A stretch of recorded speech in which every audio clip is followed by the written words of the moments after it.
Hey guys, thanks for watching. Hope Beyond the Hurt. I have a special guest with me today, and we're going to be discussing divorce and how you move past divorce, kind of the process of divorce from a female and a male perspective. But I want to introduce you to my favorite person in the whole world, my husband, Chad Warren. Hello, nice to be here. Thanks for having me. I don't know what took you so long, but here we are. So I really wanted to, because I know a lot of times people are going through this struggle of divorce, single parenting, and the whole thing, and they need to know how to navigate through that. And I feel like you and I both did that from a healthy perspective. And so I just wanted to touch on a few of those things. If you don't mind me asking you some questions. I don't mind. Because sometimes men, it's hard to get in there. You know what I'm saying? In the brain. Yeah, you have to pry it open sometimes, but that's where you're pretty good at all that. So we're going to go ahead and jump right in. So help and healing after divorce. So one of the first questions I wanted to ask you was before, and we can both discuss our sides, but before the divorce, what was the hardest part emotionally before that actually happened for you? I think...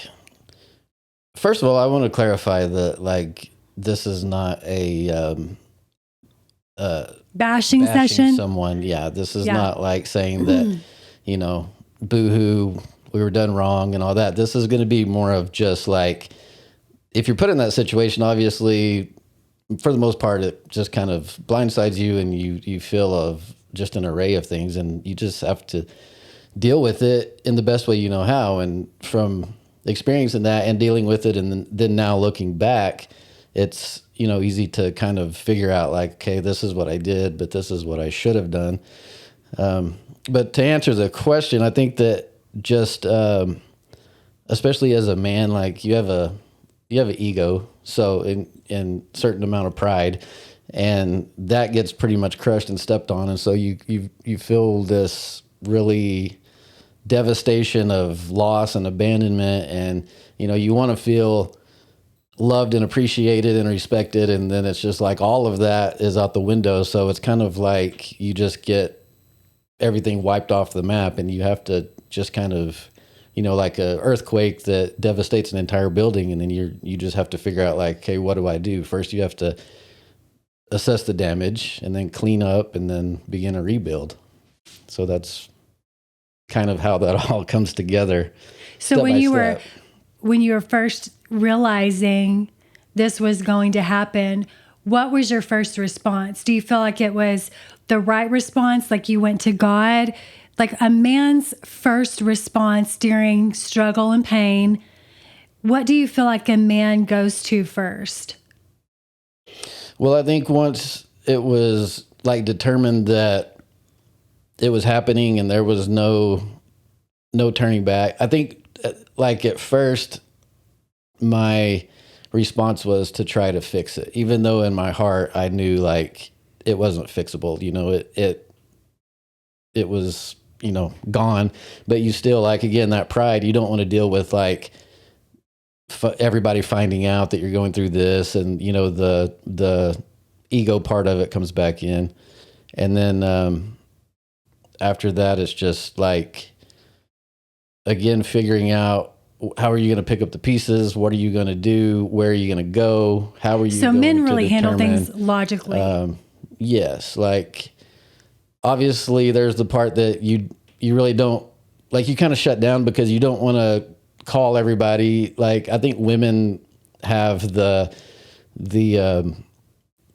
desire to talk it out with people. You want to call all your girlfriends and that type of thing. And from a man's standpoint, at least for me, it's you want to go into hiding. You don't want anybody to know what you're going through because you don't want that vulnerability coming out.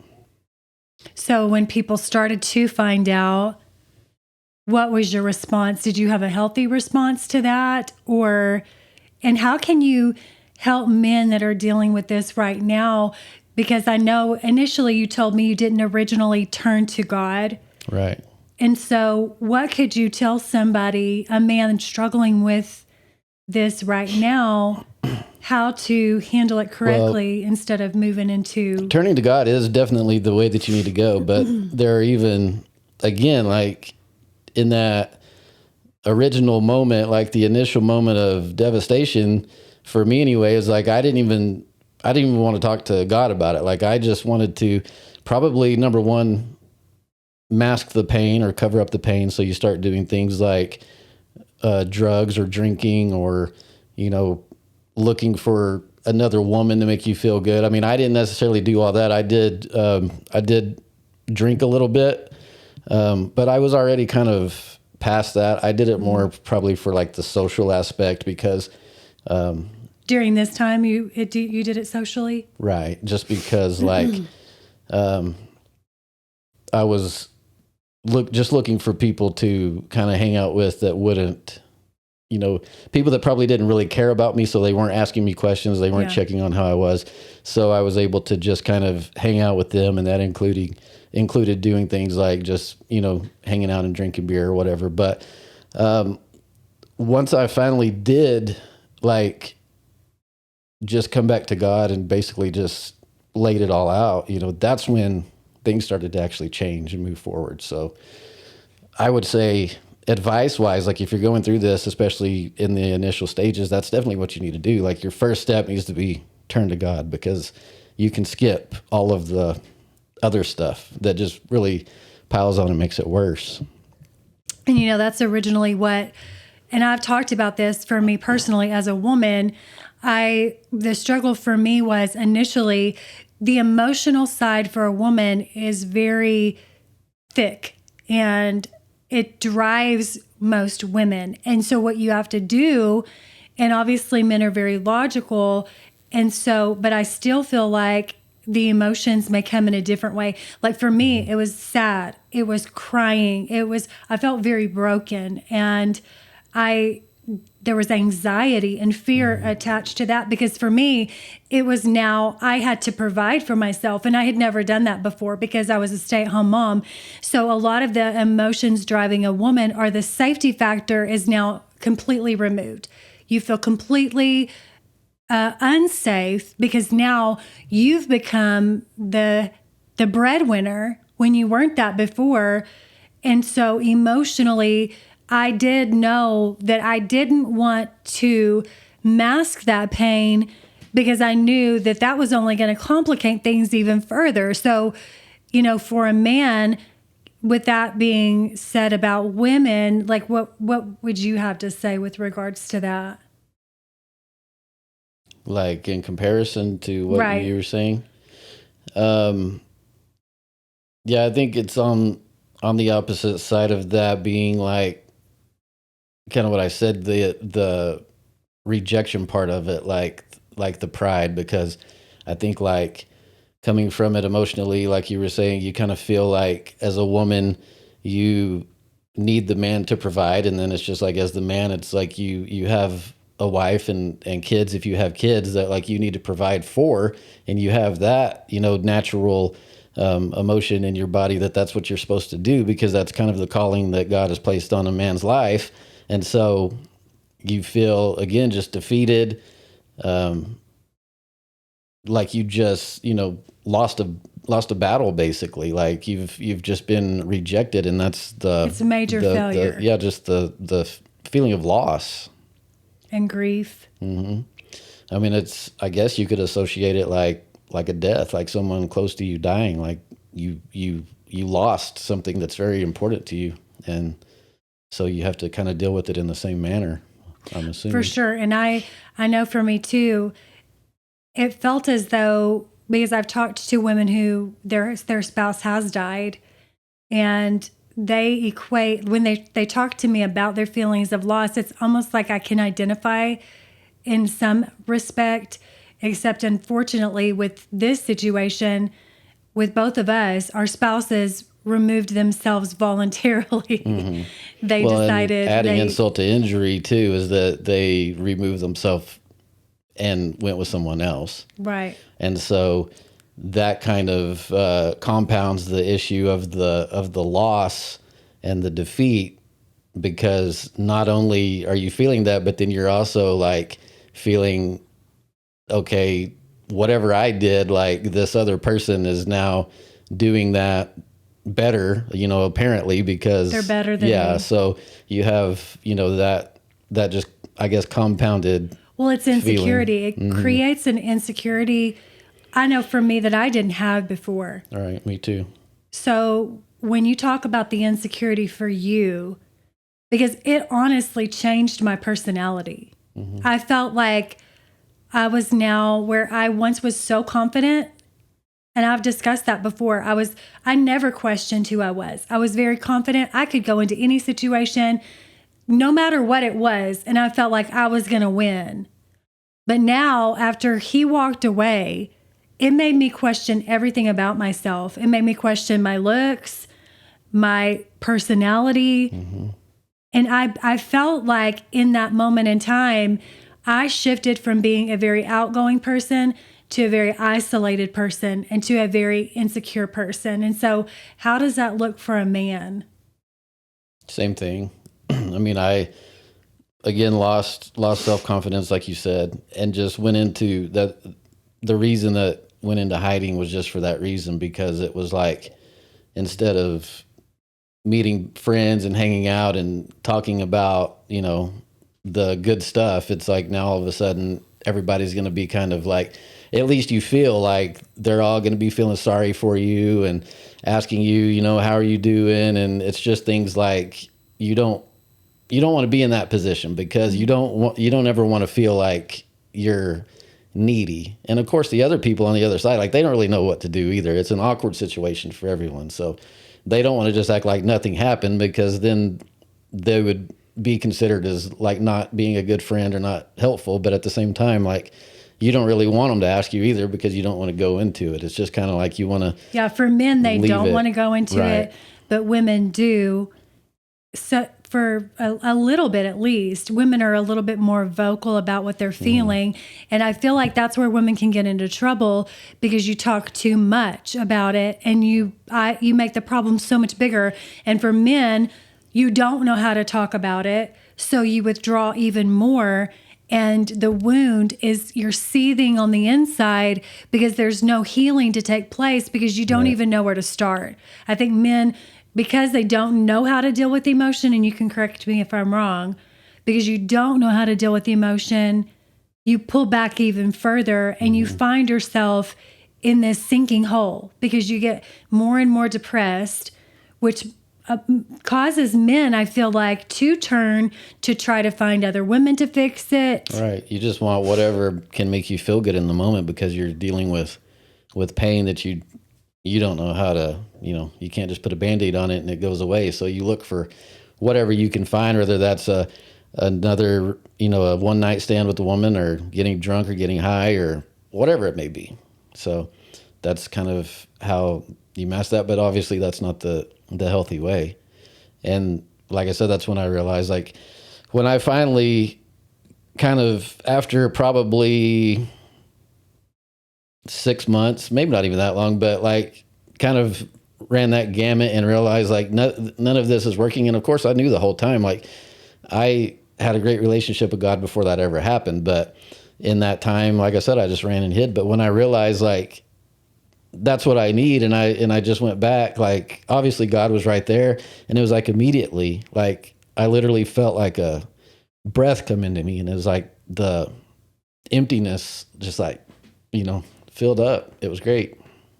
So did it take, when did that happen? Was it like an experience with you privately, or did you go back to church and you found that there?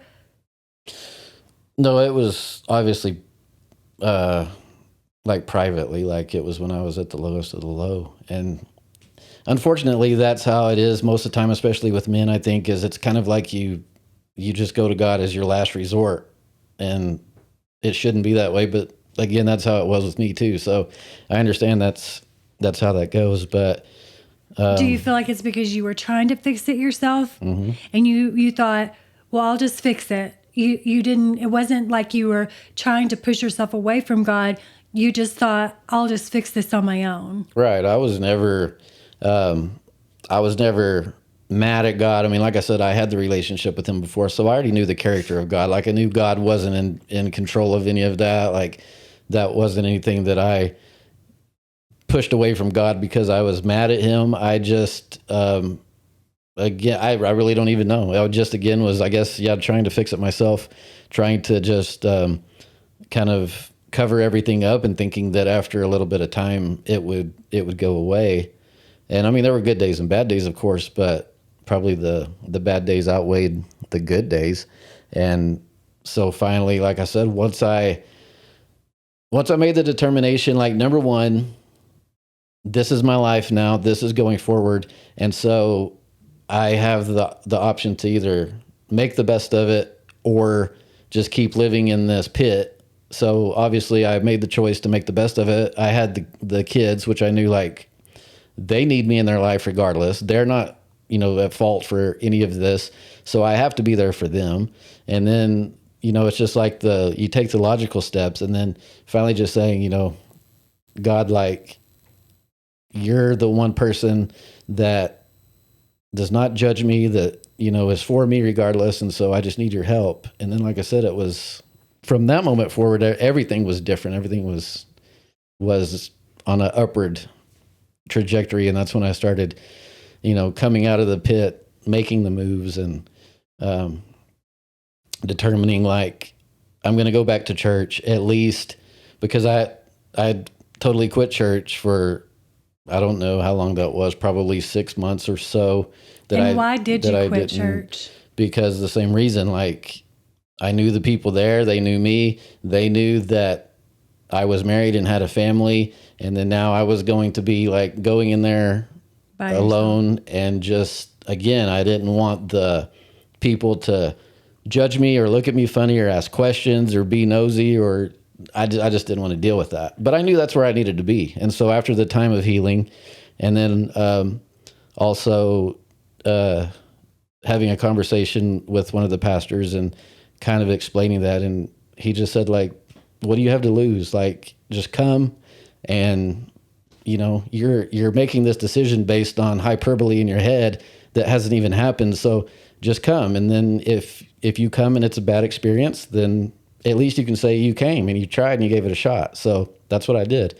Me and another friend of mine that was kind of going through the same thing at the time, me and him had been talking, and we just said, like, hey, I'll go if you'll go. So that way we at least had each other, so to speak. And we went together. And I mean, from the moment I walked back in, I felt like I'd never left, honestly. Like, everybody was happy to see me, hugging me, and it was great. It was not one awkward interaction, honestly. So. And I think that's which this is our first episode of probably 3 right now. We're just about to transition and close. But what I want you to know today is, regardless if you're male or you're female, and you're going through a struggle, and maybe not just divorce, or maybe you're going through a hard time, that the answer is always God. The answer is always Jesus. He's right there with you, walking through this situation with you. And whether you were the reason for the divorce, or maybe you're the one that's the victim on the victim side, regardless of what you're facing today, your answer is to turn to God. He has every answer to every problem that you're facing, whether you're male, whether you're female, and we both handle these things differently. But I encourage you today, turn to the Father. Get on your knees, go to church, find yourself in a place where you're being encouraged, being inspired, because that is what God has for you. When you're facing struggle, turn to Him first. Don't try all these other avenues. Don't try all these other things to fix or mask, because it's going to only increase the problem and the hurt in your life. I promise. Do you have anything else to add to that? No, I mean, I just agree with it. Like I said, it sounded like you said, I disagree with that. I just agree with it. You just agree. Obviously, like I said, it takes a step. It really does. But you just need to know, like, until you do that, you're wasting your time. You're just making circles. You're going back around the mountain, and you're not going to be able to move forward until you surrender that to him, until you say, like, I just need your help, God. Like, you know what to do. I don't know what to do. I need to hear your voice and figure out what I need to do to move forward. And I need you to direct my steps in that area. And until you do that, you're just going to be going by your feelings and your emotions, and they're going to lead you wrong every time, because they're always just going to be what you want to do that's going to make your flesh feel better, which is not going to be a permanent fix. It's probably going to be a temporary Band-Aid, and then it'll just be worse, because every time you get hurt after that, it's like just adding on and adding on and adding on. So. And you can't sweep it under the rug. It doesn't go away.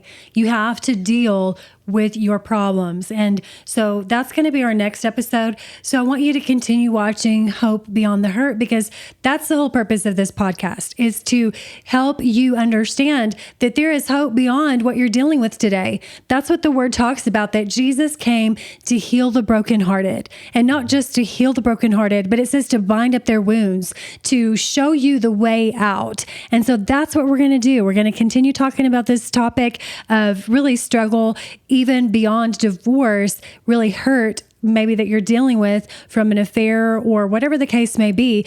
Single parenting, we're going to address that on the next episode as well. So continue watching. And if you've not yet subscribed to Hope Beyond the Hurt, I would love for you to do that. It will alert you every single time that we launch a new video. So thank you for watching today with my husband, Chad Warren. So stick around, watch the next episode, and we'll see you soon. Have a great day.